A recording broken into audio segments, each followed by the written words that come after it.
ರಾಜ್ಯದಲ್ಲಿ ಹಾಲಿನ ದರ ಏರಿಕೆಗೆ ಜಂಗಿ ಕುಸ್ತಿ. ಸರ್ಕಾರದ ವಿರುದ್ಧ ಮುಗಿಬಿದ್ದ ಕಮಲ ಪಡೆ. ಅದು ದರ ಏರಿಕೆ ಅಲ್ಲ, ಹೆಚ್ಚುವರಿ 50 ml ಹಾಲಿಗೆ ದರ ಎಂದು ಸಿಎಂ ಕೆಎಂಎಫ್ ಅಧ್ಯಕ್ಷರ ಸ್ಪಷ್ಟನೆ. ದರ್ಶನ್ ವಿರುದ್ಧ 3 ತಿಂಗಳ ಒಳಗೆ ಆರೋಪ ಪಟ್ಟಿಗೆ ಸಿದ್ಧತೆ. ಸಿಎಂ ಭೇಟಿ ಮಾಡಿದ ಮೃತ ರೇಣುಕಾಸ್ವಾಮಿ ತಂದೆ ತಾಯಿ. ಅತ್ತ ಮೈಸೂರಲ್ಲಿ ದರ್ಶನ್ ಗಲ್ಲಿಗೇರಿಸಬೇಕೆಂದು ಬೀದಿಗಿಳಿದ ಲಿಂಗಾಯತ ಸಂಘಟನೆಗಳು. ಪ್ರಜ್ವಲ್ ರೇವಣ್ಣಗೆ ಸಂಕಷ್ಟಗಳ ಸರಮಾಲೆ. ಆರೋಪಿ ವಿರುದ್ಧ 4ನೇ ಪ್ರಕರಣ ದಾಖಲು. ಪ್ರೀತಂ ಗೌಡ ವಿರುದ್ಧ ಪ್ರಕರಣ ದಾಖಲು. ವಿಚಾರಣೆಗೆ ಹಾಜರಾಗಲು ನೋಟಿಸ್ ಜಾರಿ. ದಿನೇ ದಿನೇ ಕಾವೇರ್ತಾ ಇದೆ ಚನ್ನಪಟ್ಟಣ ಉಪಕದನ. ಮತ್ತೆ ತಾರ್ಕಕ್ಕೇರಿದ ಡಿಕೆ ಪರಸ್ಪರ ವಾಗ್ದಾಳಿ.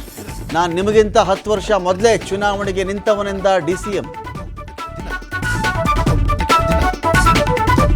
ಗರಿಗೆದರಿದ ಲೋಕಸಭಾ ಸ್ಪೀಕರ್ ಚುನಾವಣೆ. ಓಂ ಬಿರ್ಲಾ ಸುರೇಶ್ ಮಧ್ಯೆ ಪೈಪೋಟಿ. ಮುಂದುವರೆದ ರಾಗ ಮೋದಿ ಜಂಗಿ ಕುಸ್ತಿ. ಪ್ರತಿಪಕ್ಷಗಳಿಗೆ ಉಪಸ್ಪೀಕರ್ ಸ್ಥಾನ ಕೊಡಲು ಒತ್ತಾಯ.